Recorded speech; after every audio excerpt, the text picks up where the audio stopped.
கிறிஸ்துவுக்குள் பிரியமானவர்களே, இந்த நிகழ்ச்சியின் மூலம் உங்களை சந்திப்பதிலே நான் மிகுந்த மகிழ்ச்சி அடைகிறேன். ஆண்டவரை துதிக்கிறேன், ஆண்டவரை ஸ்தோத்தரிக்கிறேன். இந்த வாய்ப்பை எனக்கு நல்கின தேவாதி தேவனுக்கு நன்றி உள்ளவனாக நான் இருக்கிறேன். இந்த தீமோத்தேயு மிஷனரி இயக்கத்தின் மூலமாக தரிசன நேரம் என்கிற நிகழ்ச்சியை பார்த்து கொண்டிருக்கிற உங்கள் யாவரையும் இயேசு கிறிஸ்துவனுடைய இன்ப இடைநேற்ற நாமத்திலே உங்களை அன்போடு நான் வாழ்த்தி உங்களை நான் ஆசீர்வதிக்கிறேன். இந்த ஊழியமானது ஆரம்ப நாட்களில் ஒரு சிறு ஜெபக்குழுவாக உருவாக்கப்பட்டது. பின்னர் வளர ஆரம்பித்தது.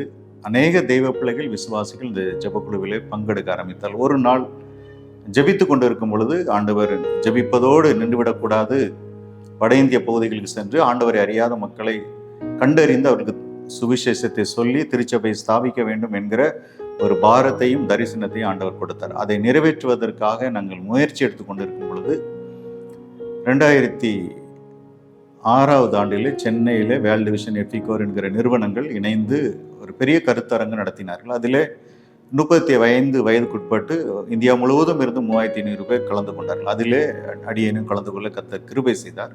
அதிலே இந்த 2006 வரைக்கும் இந்திய தேசத்தில் எங்கெல்லாம் சுவிசேஷம் அறிவிக்கப்பட்டிருக்கிறது, எங்கெல்லாம் சுவிசேஷம் அறிவிக்கப்படவில்லை, எங்கெல்லாம் திறந்த வாசல் இருக்கிறது, எங்கெல்லாம் எதிர்ப்பு இருக்கிறது, எங்கெல்லாம் ஊழியர்கள் பாதங்கள் பட்டிருக்கிறது, எங்கெல்லாம் பாதங்கள் படவில்லை என்கிற எல்லா விஷயங்களையும் எங்களுக்கு எல்சிடி மூலமாக காண்பித்து புஸ்தகமாக அச்சிட்டு கையில் கொடுத்தாங்க. அப்பொழுது அதில் என்னோடு கூட அந்த கூட்டத்தில் கலந்து கொண்ட ஒரு தம்பி, நான் இருக்கிற மராட்டிய மாநிலம் வாருங்கள், மகாராஷ்டிரா வாருங்கள், ஆண்டவரை அறியாத மக்கள் மத்தியிலே நான் ஊழியத்தை செய்ய நான் அர்ப்பணம் செய்திருக்கேன். நான் இருக்கிற அந்த மகாராஷ்டிரா மாநிலம் சந்திரப்பூர் மாவட்டத்தில் அநேக கிராமங்களிலே ஊழியர்களுடைய பாதங்கள் படாத பகுதிகள், எண்ணற்ற பகுதிகள் இருக்கிறது என்று சொல்லி என்னுடைய விலாசத்தையும் அவனிடத்தில் கொடுத்து, அவனுடைய விலாசத்தை என்னிடத்தில் கொடுத்து, கிட்டத்தட்ட ஓராண்டு என்னிடத்தில் ஃபோன் மூலமாக ஒவ்வொரு நாளும் தொடர்பில் இருந்தேன். ஆனால் ஒரு நாள் ஜெபக்குழுவிலே நாங்கள் பகிர்ந்து கொண்ட பொழுது ஆண்டவர் எனக்கு ஊழியத்தை செய்ய வேண்டும், வட இந்தியா புறப்பட்டு போக வேண்டும் தரிசனத்தை கொடுத்தா. குடும்ப ஜெபம் பண்ணும் பொழுது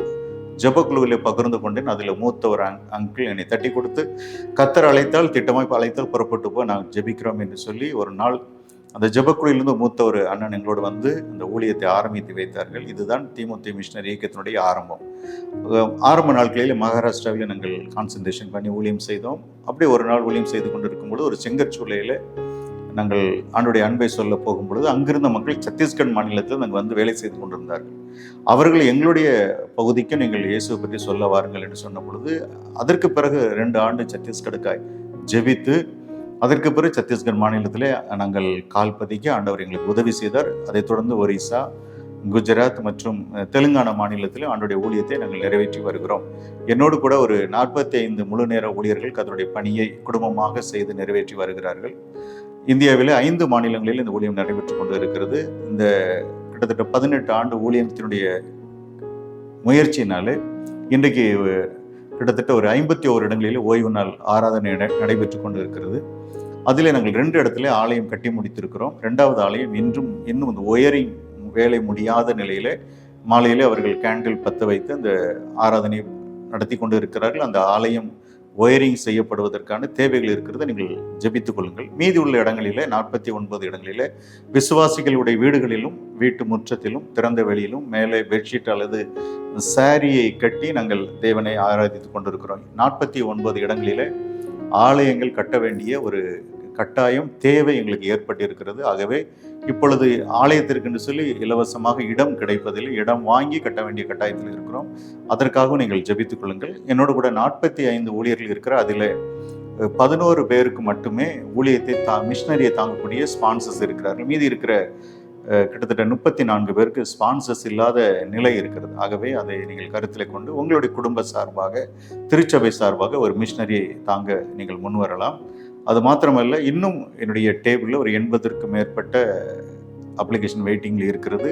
ஊழியத்தை செய்ய விருப்பமாக இருக்கிற வட இந்திய தம்பி தங்கச்சிமார் ஊழியத்தை செய்வதற்கு அர்ப்பணம் செய்திருக்கிற எடுத்து பயன்படுத்த முடியாத நிலை இருக்கிறது. ஆகவே இன்னும் அறுப்பு மிகுதி, வேலையாட்களை கொஞ்சம். நீங்கள் என்ன செய்யலாம் என்று சொல்லி இந்த நிகழ்ச்சி சொல்ல நான் விரும்புகிற காரியம், முதலாவது இந்த ஊழியத்திற்காக நீங்கள் தனிப்பட்ட முறையில் நீங்கள் ஜெபிக்கலாம். ரெண்டாவது, நீங்கள் குடும்பமாக கூடி ஜெபிக்கலாம். அல்லது தெருக்களிலே ஒரு தெருவிலே நீங்கள் 4 அல்லது 5 கிறிஸ்தவ குடும்பங்கள் இருந்தால் நீங்கள் கூடி வாரத்துக்கு ஒரு நாள் ஒரு மணி நேரம் இந்த ஊழியத்திற்காக நீங்கள் ஜெபிக்கலாம். மூன்றாவது, உங்களுடைய நண்பர்களுக்கு இந்த ஊழியத்தை குறித்து நீங்கள் அறிமுகப்படுத்தலாம். இப்படி ஒரு ஊழியம் இருக்கிறது, நாம் இந்த ஊழியத்திலே நாம் கவனம் செலுத்துவோம், அந்த ஊழியத்திற்காக ஜெபிப்போம் என்று சொல்லி நீங்கள் உங்களுடைய நண்பர்களுக்கு நீங்கள் இந்த ஊழியத்தை குறித்து அறிமுகப்படுத்தலாம். அது மாத்திரமல்ல, நீங்கள் திருச்சபைகளில் பொறுப்புகளில் முக்கிய பொறுப்புகளில் இருந்தால் உங்களுடைய திருச்சபையிலே ஒரு ஓய்வு நாள் ஆராதனையிலோ அல்லது சிறப்பு கூட்டத்தில், குறிப்பாக உபவாச கூட்டத்திலோ அல்லது கன்வென்ஷன் கூட்டங்களிலோ நீங்கள் உங்களுடைய திருச்சபையிலே அதை நாங்கள் ஆண்டுடைய வார்த்தையை பகிர்ந்து கொள்வதற்கு நீங்கள் வாய்ப்புகளை ஏற்படுத்தி கொடுக்கலாம். நான்காவது, நீங்கள் பணித்தலங்களை வந்து நீங்கள் பார்வையிடலாம். இப்படிப்பட்ட ஊழியம் ஒன்று இருக்கிறதா என்று சொல்லி உங்களுக்கு ஒரு கேள்வி எழலாம் அல்லது சந்தேகங்கள் எழும்பலாம். ஆகவே நீங்கள் தாராளமாக பணித்தலத்தை வந்து நீங்கள் பார்வையிடலாம். அது மாத்திரமல்ல, எங்களுக்கு இன்னும் தேவையான பொருட்களை குறித்த சில குற்றங்கள் இன்னும் வேதாகமும், ஹிந்தி வேதாகமும், நூற்றுக்கணக்கான வேதாகமும் எங்களுக்கு தேவைப்படுகிறது. ஆகவே இந்த சாதாரண ஒரு வேதாகமம் வாங்குவதற்கு கிட்டத்தட்ட 165 ரூபாய் எங்களுக்கு வேதாகமம் தேவைப்படுகிறது. நீங்கள் இந்த நிகழ்ச்சியின் மூலம் பார்க்கிறவர்கள் வேதாகமம் வாங்குவதற்கு நூற்றுக்கணக்கான வேதாகமம் தேவைப்படுகிறது. அது மாத்திரமல்ல, வாங்கி கொடுப்பதற்கு நீங்கள் உதவி செய்யலாம். புதிய ஏற்பாடு பல ஆயிரங்கள் எங்களுக்கு தேவைப்படுகிறது. ஹிந்தி புதிய ஏற்பாடு பல ஆயிரங்கள் தேவைப்படுகிறது. அதற்கென்று சொல்லி நீங்கள் உதவி செய்யலாம். அது மாத்திரமல்ல, பணித்தளத்தில் எங்களுக்கு டோலக் அடித்து பாடுவார்கள், அது தேவைப்படுகிறது. சில இடங்களில் ஜாலர் அடித்து பாடுவார்கள், ஜாலர் எங்களுக்கு தேவைப்படுகிறது. கிட்டத்தட்ட ஒரு 3 2 வீலர் அவசரமாக எங்களுக்கு தேவைப்படுகிறது. நீங்கள் அதற்கென்று சொல்லி பிரத்யேகமாக உதவி செய்யலாம். இது தவிர நீங்கள் பணித்தளத்துக்கு என்ன செய்ய விரும்புகிறீர்களோ, கர்த்தர் உங்களுக்கு என்ன செய்ய விரும்புகிறாரோ அதை நீங்கள் செய்யலாம். குறிப்பாக நீங்கள் ஜெபியுங்கள், பணித்தளங்களை வந்து பாருங்கள். கர்த்தர் செய்கிற மகத்தான காரியங்களை நீங்கள் அறிந்து கொள்ள முடியும். 5 மாநிலத்தில் ஊழியம் நடக்கிறது. மகாராஷ்டிரா, சத்தீஸ்கர், ஒரிசா, குஜராத் மற்றும் தெலுங்கானா 5 மாநிலங்களில் ஊழியம் நடைபெறுகிறது. நான் ஏற்கனவே சொன்னது போல 45 முழு நேர ஊழியர் குடும்பங்கள் ஆண்டுடைய ஊழியத்தை செய்து வருகிறார்கள். 51 இடங்களிலே ஓய்வு நாள் ஆராதனை நடைபெறுகிறது. 2 ஆலயம் கட்டப்பட்டிருக்கிறது. 49 ஆலயங்கள் கட்டப்பட வேண்டும். இன்னும் நூற்றுக்கணக்கான மிஷினரிகள் எங்களுக்கு தேவை. அவர்கள் எடுத்து பயன்படுத்த முடியாத நிலை இருக்கிறது. மிஷினரியை தாங்குகிறவர்கள் எங்களுக்கு தேவை. அடுத்தபடியாக மிஷினரி குழந்தையினுடைய படிப்பிற்கு என்று சொல்லி நீங்கள் மாதந்தோறும் ஒரு 1000 நீங்கள் கொடுத்து உதவி செய்யலாம். ஆதிவாசி குழந்தைகள் படிப்பிற்கு நாங்கள் உதவி செய்கிறோம். ஒரு குழந்தையுடைய படிப்பிற்கு மாதம் 600 ரூபாய் நீங்கள் கொடுத்து அந்த ஆதிவாசி பிள்ளைகளுடைய படிப்பிற்கு நீங்கள் உதவி செய்யலாம். அது மாத்திரமல்ல, ஆயுள் கால அங்கத்தினர் என்கிற ஒரு திட்டம் இருக்கிறது. ஒரே ஒரு முறை உங்களுடைய சின்ன குழந்தைகளையோ உங்களுடைய பேர பிள்ளைகளையோ நம்முடைய ஊழியத்திலே ஆயுள் கால ஜெப அங்கத்தினராக நீங்கள் சேர்த்து விடலாம். உங்களுடைய அந்த பிள்ளைகளுடைய பெயர், பெற்றோருடைய பெயர், பிள்ளையுடைய பிறந்த நாள், பெற்றோருடைய வெட்டிங் ஆனிவர்சரி நீங்கள் எழுதி கொடுத்து, பிள்ளையுடைய ஃபோட்டோ, பாஸ்போர்ட் சைஸ் ஃபோட்டோ, ஒரு 3 அல்லது 4 ஃபோட்டோவை கொடுத்து நீங்கள் 1000 ரூபாய் காணிக்கை செலுத்துவீர்களானால் தினசரி எங்களுடைய அலுவலகத்தில் நடக்கிற ஜெபத்திலே ஆயுள்கால அங்கத்தினர் பிள்ளைகளுக்காக விசேஷித்த ஜெபம் ஏறெடுக்கப்படுகிறது. ஆகவே நீங்கள் அதை மனதில் கொள்ளலாம். இப்படிப்பட்ட அநேக உதவி செய்வதற்கு நிறைய வழிகள் இருக்கிறது. வளர்ந்து வருகிற ஒரு சிறிய மிஷினரி ஊழியம், வளர்ந்து வந்து கொண்டிருக்கிற ஒரு கன்று. நீங்கள் பெரிய அநேக தேவ பிள்ளைகள், கிறிஸ்தவர்கள் பெரிய மரங்களுக்கு கூட தண்ணீர் ஊற்றுகிற ஒரு நிலை நீங்கள் புரிந்து கொள்ளுன்னு நினைக்கிறேன். ஆனால் நாங்கள் வளர்ந்து வந்துட்டு ஒரு சிறிய செடி. இந்த ஊழியத்தில் ஜெபிக்கிற உள்ளங்கள் திரளாய் தேவை. நீங்கள் இந்த ஊழியத்தில் பங்கெடுக்க உங்களை அன்போடு கூட கேட்கிறேன். நீங்கள் ஸ்க்ரீனில் பார்க்கும்பொழுது என்னுடைய அலுவலக அட்ரஸ் உங்களுக்கு போடப்படுகிறது. திருநெல்வேலியில் என்னுடைய அட்மினிஸ்ட்ரேட்டிவ் ஆஃபீஸ் இருக்கிறது. அது மாத்திரமல்ல, உங்களுக்கு என்னுடைய பேங்குடைய டீட்டெயில் இந்த ஸ்க்ரீனில் நீங்கள் பார்க்க முடியும். QR கோடு கூட நீங்கள் பார்க்க முடியும். நீங்கள் பார்த்து கொண்டிருக்கிற நேரத்திலேயே ஊழியத்திற்கு கொடுக்க வேண்டும் என்று சொல்லி காணிக்கை கொடுக்க விரும்பினால் உங்களுடைய கையில், எல்லாருடைய கரங்களிலும் நம்முடைய மொபைல் வீட்டிற்கு 4, 5 என்று சொல்லி பயன்படுத்துகிறோம். ஜிபே அநேகர் பயன்படுத்துகிறோம், பேடிஎம் பயன்படுத்துகிறோம். எந்த விதத்திலேயாக நீங்கள் ஆண்டவருடைய ஊழியத்திற்கு கொடுத்து உதவி செய்யலாம். அதன் மூலம் ஆண்டவரை அறியாத மக்களை கிறிஸ்துவண்டை வழிநடத்துவதற்கும் திருச்சபையை ஸ்தாபிப்பதற்கும் அது உதவிகரமாக இருக்கும். 2 இடத்துல அவசரமாக ஆலயம் கட்ட வேண்டிய கட்டாயம் இருக்காரு. தன்காவா என்கிற ஒரு இடத்திலும், தும்ஹானி டேக்கா என்கிற ஒரு இடத்திலும், அது தவிர ராய்காடிலே ஒரு ஆலயம் கட்ட 3 ஆலயம் கட்ட வேண்டியிருக்கு. அது இடத்திற்கே கிட்டத்தட்ட 5 லட்சம் ரூபாய் செலவாகிறது. அந்த ஆலயம் கட்ட முடியாத ஒரு நெருக்கத்தில் இருக்கிறோம்.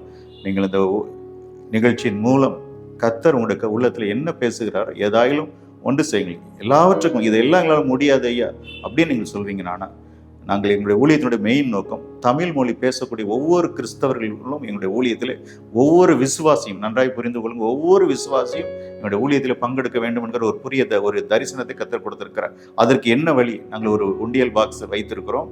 உங்கள் வீடுகளில் ஏற்கனவே உண்டியல் பாக்ஸ் இருந்தாலும் நாங்களும் உண்டியல் பாக்ஸ் இப்பொழுது 2 ஆண்டுகளாக இதை அறிமுகப்படுத்தணும். அதை வாங்கி கொண்டு ஒரு நாளைக்கு கர்த்தருடைய ஊழியத்திற்காக, தேவனை அறியாத மக்கள் தேவனை அறிந்து கொள்வதற்காக ஒரே ஒரு ரூபாய் நீங்கள் அதிகாலையில் எழுந்து நீங்கள் போட்டுவிட்டு ஜெபித்து விட்டு உங்களுடைய கடமைகளை நிறைவேற்றும் போது கர்த்தர் உங்களுடைய ஊழியத்திலே, உங்களுடைய தொழிலிலே, உங்களுடைய வியாபாரத்திலே, நீங்கள் செய்கிற பிஸ்னஸில், உங்களுடைய செய்கிற பணியில் கர்த்தர் பெரிய ஆசீர்வாதத்தை கொடுக்க வல்லவராக இருக்கிறார். ஆகவே இந்த ஊழியத்தை குறித்து நான் தெளிவாய் பகிர்ந்து கொண்டிருக்கிறேன். மேலும் இந்த ஊழியத்தை குறித்து நீங்கள் அறிய விரும்புவீர்களானால் இந்த திரையில் தெரிகிற என்னுடைய செல்போன் நம்பர் மூலமாக தொடர்பு கொண்டால் உங்களுடைய ஊழியத்தை குறித்து உங்களுக்கு விவரமாய் சொல்ல நான் வாஞ்சிக்கிறேன். கர்த்தர் பெரிய காரியங்களை செய்வாராக.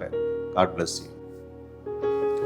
கிறிஸ்துவுக்குள் பிரியமானவர்களே, இந்த தொலைக்காட்சியின் வாயிலாக உங்களை சந்திப்பதிலே மிகுந்த மகிழ்ச்சி அடைகிறேன். ஆண்டவரை துதிக்கிறேன், ஆண்டவரை ஸ்தோத்தரிக்கிறேன். இந்த வாய்ப்பை எனக்கு கிருபையாய் கொடுத்து கொண்டு வருகிற தேவனுக்கு நான் நன்றி செலுத்துகிறேன். உங்கள் யாவரையும் தீமோத்தேயு மிஷனரி இயக்கத்தின் மூலமாய் உங்களை அன்போடு நான் வாழ்த்தி வரவேற்கிறேன். இந்த தரிசன நேர நிகழ்ச்சியின் மூலமாக ஆண்டவரிடத்திலிருந்து புதிய தரிசனத்தை பெற்றுக்கொள்ள வேண்டும் என்பதே எங்களுடைய கருத்து, என்னுடைய நோக்கம். அதற்காக நாங்கள் பிரயாசப்பட்டு வருகிறோம். குறிப்பாக இந்த நிகழ்ச்சியின் வாயிலாக அநேகர் ஊழியத்திற்காக ஜெபிக்க ஆரம்பித்திருக்கிறீர்கள். கர்த்தரை துதிக்கிறேன். ஒரு சிலர் ஊழியத்திற்காக உதவி செய்ய முன் வந்திருக்கிறீர்கள். அதற்காக கர்த்தரை துதிக்கிறேன். பணித்தளத்தை பார்வையிட வேண்டும் என்று சொல்லி தீர்மானம் எடுத்திருக்கிறீர்கள். அதற்காக நான் கர்த்தரை துதிக்கிறேன்.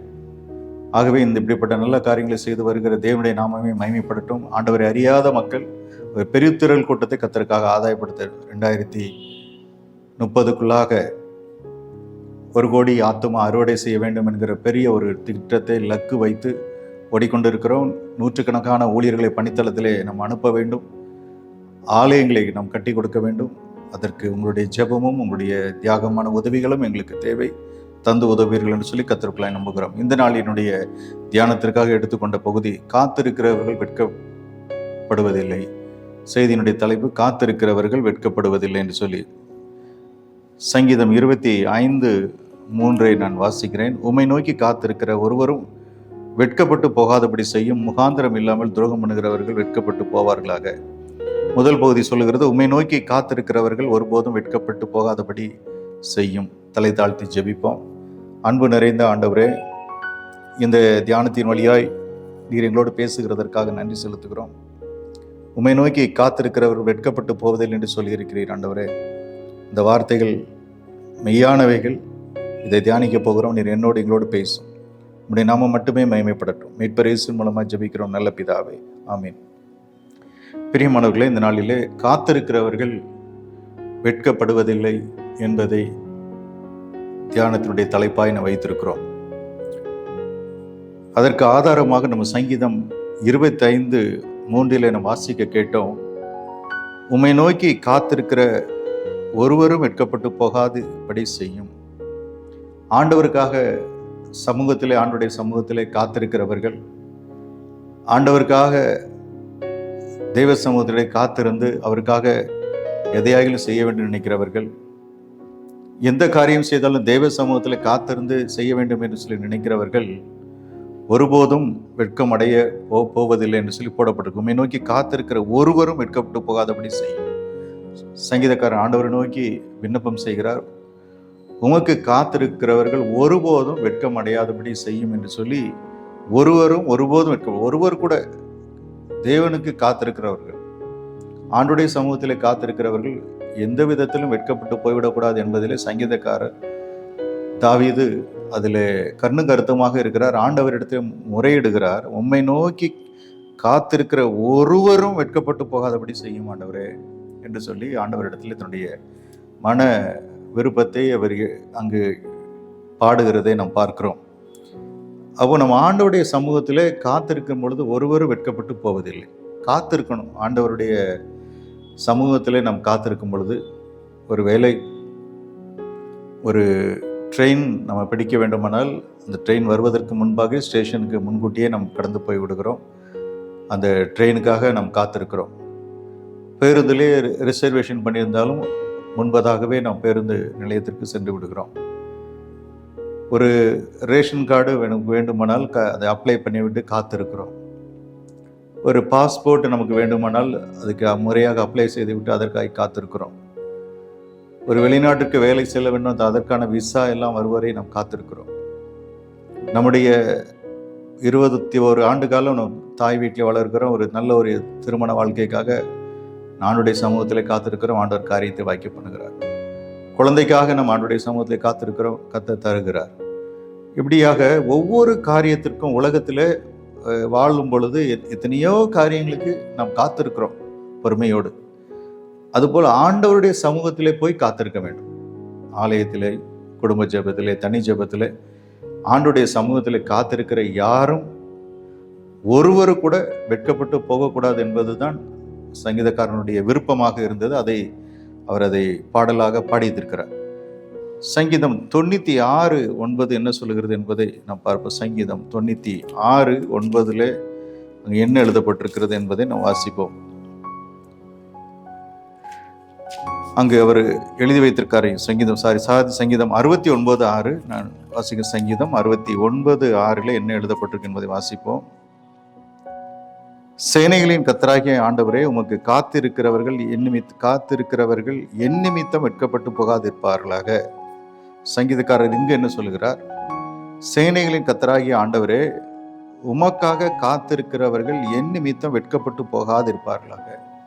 சங்கீதக்காரர் சொல்கிறார், சேனைகளின் கர்த்தராகிய ஆண்டவரே, உமக்கு காத்திருக்கிறவர்கள் என் நிமித்தம் வெட்கப்பட்டு போகாதபடி செய்யும் சொல்லி, தன் நிமித்தமாக உம்முடைய சமூகத்தில் காத்திருக்கிற யாரும் வெட்கப்பட்டு போய்விடக்கூடாது என்பதை தாவீது அரசன் மனதில் வைத்திருந்தபடினாலே இந்த சங்கீதத்தில் அவர் எழுதி வைத்திருக்கிறத பார்க்கிறோம். அப்போ ஆண்டவருக்கு காத்திருக்கிறவர்கள் வெட்கப்படுவது இல்லை என்பது இங்கு உறுதியாகிறது.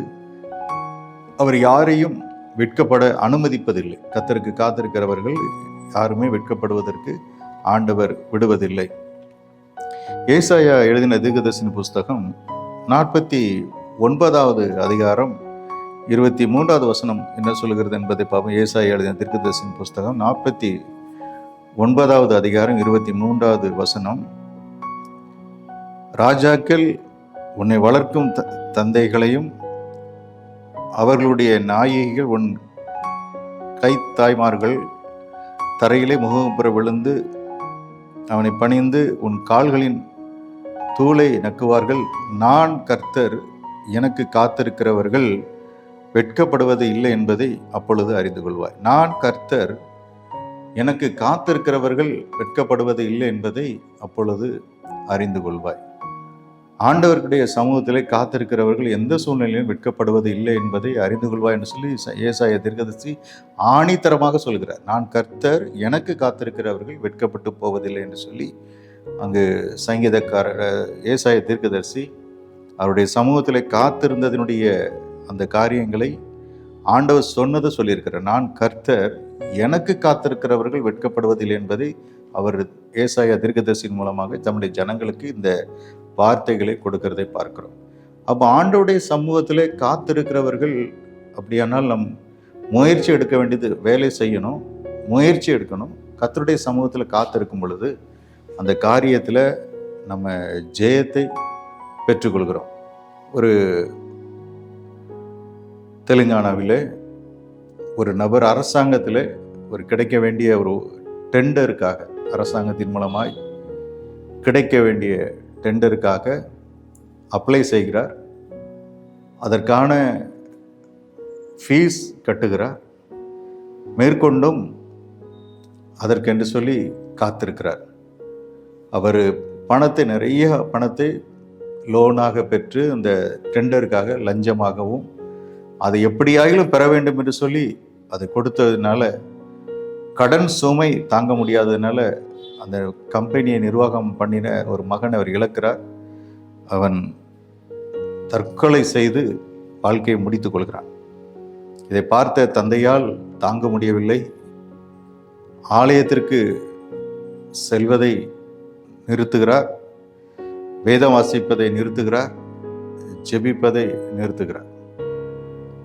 ஆனால் ஒரு குறித்த நேரம் வரும் பொழுது நாங்கள் சென்று அவரிடத்தில் கேட்குறோம், ஐயா, இந்த பகுதியிலே அநேக கிராமங்களிலே இயேசுவை பற்றி அறியாத கிராமங்கள் இருக்கிறது. அவர்களையெல்லாம் உங்களுடைய இந்த கம்பெனியில் வைத்து அவர்களுக்கு ஒரு கூட்டத்தை நடத்தி அவர்களுக்கு இயேசுடைய அன்பை சொல்ல போகிறோம் என்று சொன்ன பொழுது அவருக்கு கேட்டார் ஒரு கேள்வி, நான் உங்களுக்கு இந்த ஃபேக்ட்ரியை கொடுக்கறதுனால எனக்கு என்ன நடக்கும் என்று சொல்லி, எனக்கு என்ன கிடைக்கும் அப்படின்னு சொல்லி ஒரு கேள்வியை கேட்டார். எங்களால் அதற்கு பதில் கூற முடியாத நிலையில் நாங்கள் தள்ளப்பட்டோம்.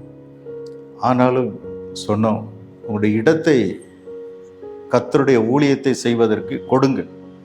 ஆண்டவரை அறியாத மக்கள் ஆண்டவரை அறிந்து கொள்வதற்கு என்று சொல்லி உங்களுடைய இடத்தை கொடுங்கள். இத்தனை வருட காலமாக நீங்கள் ஒரு டெண்டருக்காக காத்திருந்திருக்கிறீர்கள், முயற்சியை செய்திருக்கிறீர்கள். ஆனால் உங்களுக்கு அதில் ஒரு பலன் கிடைக்கவில்லை. இதை கர்த்தருடைய வார்த்தையை நீங்கள் எடுத்துக்கொண்டு எங்களுக்கு ஒரு 3 நாட்கள் இந்த இடத்துல உங்களுடைய கூட்டம் நடத்துவதற்கு உதவி செய்யுங்கள், ஆயத்தப்படுத்தி தாருங்கள் என்று சொன்ன பொழுது, தாழ்மையாய் கேட்ட பொழுது அவர் ஒத்துக்கொண்டார். அந்த இடத்துல ஒரு கூட்டத்தை நடத்துவதற்கு வேண்டிய எல்லா விதமான ஆயத்தங்களையும் அவர் செய்து கொடுத்தார்.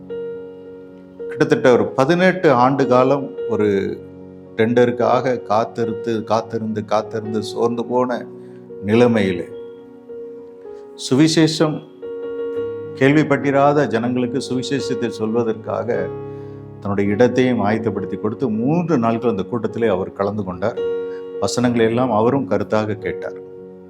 இறுதியாக நாங்கள் அந்த கூட்டம் முடிந்த பிறகு அவருக்கு நாங்கள் நன்றி சொல்வதற்காக சென்றோம். நன்றி சொல்லி அவருக்காக ஜெபித்தோம். சொல்லிவிட்டு நாங்கள் அந்த இடத்தை விட்டு வரும்பொழுது சொன்னோம், இவ்வளவு நாட்கள் நீங்கள் காத்திருந்திருக்கிறீர்கள், இன்னும் ஒரு 7 நாட்கள் காத்திருங்கள், கர்த்தர் நன்மை செய்வார்னு சொல்லி நம்பிக்கையோடு காத்திருந்தார். 4 நாட்கள் நிறைவு பெற்றது எங்களுக்கு ஃபோன் செய்தார். நான் எதிர்பார்த்து 18 ஆண்டு காலம் நான் காத்திருந்த அந்த டெண்டர் எனக்கு கிடைத்து விட்டது.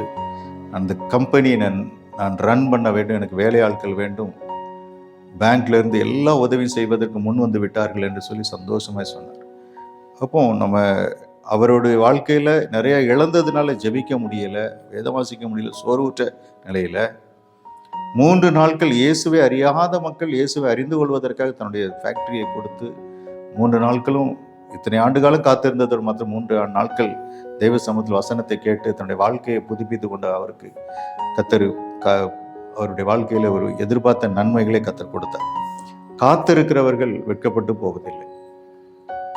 இது போன்ற அநேக சாட்சிகளை சொல்லிக்கொண்டே போக முடியும். ஒரு குறித்த ஒரு வாலிப தம்பி ஒரு நாட்டிற்கு, வெளிநாட்டிற்கு, கல்ஃப் கண்ட்ரிக்கு செல்வதற்காக முயற்சி எடுத்தார். முயற்சி எடுக்கிற நேரத்தில் ஒரு நாள் நான் அந்த ஆலயத்தில், அவர்கள் இருக்கிற அந்த கிராமத்தில் இருக்கிற ஆலயத்தில் செய்தி கொடுக்க சென்றிருந்த பொழுது, நான் வெளிநாட்டுக்கு செல்வதற்கு வாஞ்சிக்கிறேன், எனக்கு அந்த வாய்ப்புகள் கிடைக்குமான்னு சொல்லி நான் சொன்னேன், ஜெபத்தில் காத்திருங்க தம்பி, கர்த்தர் அது கட்டாயம் நீங்கள் விரும்புகிற தேசத்திற்கு உங்களை கட்டாயம் கொண்டு செல்வார், இலவசமாகவே கொண்டு செல்வார் சொல்லி ஜெபித்து வந்துவிட்டேன். தினசரி எனக்கு அடிக்கடி ஃபோன் செய்வார், அண்ணா நான் காத்திருக்கிறேன், ஜெபத்திலே நான் உட்கார்ந்துருக்கிறேன்னு, எங்கள் குடும்ப வறுமையில் வாடிக்கிட்டு இருக்கு, நான் வேலைக்கு போனால் தான் எங்கள் வீட்டில் ஒரு ஒரு வாழ்க்கை, எங்கள் குடும்பத்தோட சூழ்நிலை மாறும் சொல்லி கிட்டத்தட்ட 3 ஆண்டு காலம் அந்த வேலைக்காய் காத்திருந்தார். கிடைக்கிற சின்ன சின்ன வேலைகளை செய்து, தகப்பன் கிடையாது, தாய் இடத்துல கொடுத்து கொண்டே வந்தார். 3 ஆண்டுக்கு பிறகு எந்த தேசத்திற்கு, எந்த கம்பெனிக்கு வேலைக்கு செல்ல வேணுமோ அதே கம்பெனியிலிருந்து அவருக்கு கால் லெட்டர், வேலைக்கு வாருங்கள் என்று சொல்லி அந்த லெட்டர் வருகிறது. அதற்கான விசா அவருக்கு கிடைக்கிறது. எந்த ஒரு செலவும் இல்லாதபடி வறுமையில் இருந்த தம்பி கிட்டத்தட்ட 3-4 ஆண்டு காலம் பொறுமையோடு காத்திருந்ததுனால ₹1 கூட செலவு செய்ய முடியாத தம்பிக்கு ஒரு செலவும் இல்லாதபடி எல்லா செலவுகளையும் அந்த கம்பெனியாரை ஏற்றுக்கொண்டு அந்த விரும்பின தேசத்திற்கு அவன் புறப்பட்டு சென்றான். ஆகவே நம் காத்திருக்க வேண்டும். பொறுமை நமக்கு ரொம்ப முக்கியம். ஆண்டவருடைய சமூகத்தில் காத்திருக்கணும். வெட்கப்பட ஒருவரும் ஆண்டவருடைய சமூகத்தை காத்திருக்கிற ஒருவர் கூட வெட்கப்பட்டு போகிறது கிடையாது. உம்மை நோக்கி காத்திருக்கிற என் நிமித்தம் வெட்கப்பட்டு போயிடக்கூடாது சொல்லி சொல்லுகிறார். ஏசாயா தீர்க்கதரிசியின் மூலமாய் கர்த்தர் நம்முடைய ஜனங்கள் சொல்லி, நான் கர்த்தர், எனக்கு காத்திருக்கிறவர்கள் வெட்கப்பட்டு போவதில்லை. அப்போ இந்த நாளிலிருந்து தேவ சமூகத்தில் காத்திருப்போம். என்னென்ன காரியம் வேணும், ஆண்டோடைய சமூகத்தில் முழங்கால நிற்போம், கண்ணீரோடு தேவனை நோக்கி பார்ப்போம், கெஞ்சி கேட்போம், தாழ்மையாக கேட்போம், உபவாசித்து கேட்போம். காலம் வரும் பொழுது கர்த்தர் அதை நிறைவேற்ற வல்லவர். காத்திருக்கிறவர்கள் வெட்கப்படுவதில் இல்லை என்பதை அப்பொழுது நீங்கள் அறிந்து கொள்வீர்கள். தலை தாழ்த்தி ஜெபிப்போம். கேட்ட சத்தியத்தை நம்ம மனதிற்கு கொண்டு வருவோம்.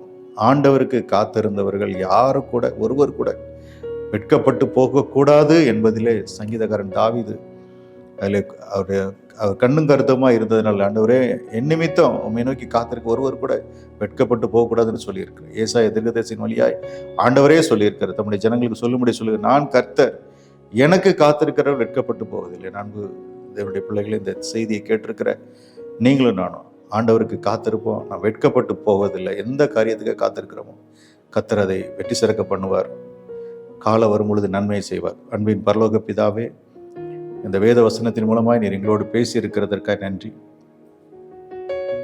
உமக்கு காத்திருக்கிறவர்கள் வெட்கப்படுவதில்லை என்பதை நாங்கள் அறிந்து கொண்டோம். சங்கீதக்காரர் தன்னுடைய வாழ்க்கையில் எல்லாவற்றையும் அனுபவித்ததுனால என் நிமித்தம் ஆண்டவரே ஒருவர் கூட வெட்கப்பட்டு போய்விடக்கூடாது என்று சொல்லி உம்மிடத்தில் விண்ணப்பத்தை வைத்ததை நாங்கள் பார்க்கிறோம். ஏசாயா தீர்க்கதரிசி மூலமாய் முடித்த தனங்களும் சொல்லி, நான் கர்த்தர், எனக்கு காத்திருக்கிற வெட்கப்பட்டு போவதில்லை சொல்லி அறிந்து கொண்டோம். ஆண்டவரே, எனக்கு வெட்கப்பட்டு போகாதபடி எங்களை ஒவ்வொருவரையும் நிலைநிறுத்தும். நம்முடைய ஊழியத்தை செய்கிற நாங்களும் கூட எந்த விதத்திலும் வெட்கப்பட்டு ஆலயங்கள் தேவை, எங்களுக்கு குறித்த நேரத்தில் தருவீர் என்ற நம்பிக்கையோடு நாங்கள் காத்திருக்கிறோம். எங்களுக்கு உதவிகள் நிறைய தேவைகள் இருக்கிறது, நீ தருவீர் என்று சொல்லி காத்திருக்கிறோம். கர்த்தர் பெரிய காரியங்களை செய்யும். பார்த்து கொண்டிருக்கிற வாழ்க்கையில் இருக்கிற எல்லா குறைவுகளை நிறைவாக்கித்தார். காத்திருக்கிறவர்கள் வெட்கப்பட்டு போகாதபடி காத்துக்கிறோம். மீட்பர் இயேசுவின் மூலமாக ஜெபிக்கிறோம் நல்ல பிதாவே, ஆமீன். பிரியமானவர்களே, கர்த்தர் இந்த நாளிலே இந்த வார்த்தையின் மூலமாக பேசியிருக்கிற காத்திருக்கிறவர்கள் வெட்கப்படுவதில்லை. ஆண்டவருக்கு காத்திருப்போம், அவனுடைய சமூகத்தில் காத்திருப்போம். ஆண்டவர் நிச்சயமாக உங்களை எந்த விதத்தில் வெட்கப்படுவதில்லை என்பதை நாம் அறிந்திருக்கிறோம். வெட்கப்படுத்த மாட்டார். கர்த்தருடைய ஆசீர்வாதம் உங்களோடு இருப்பதாக. God bless you.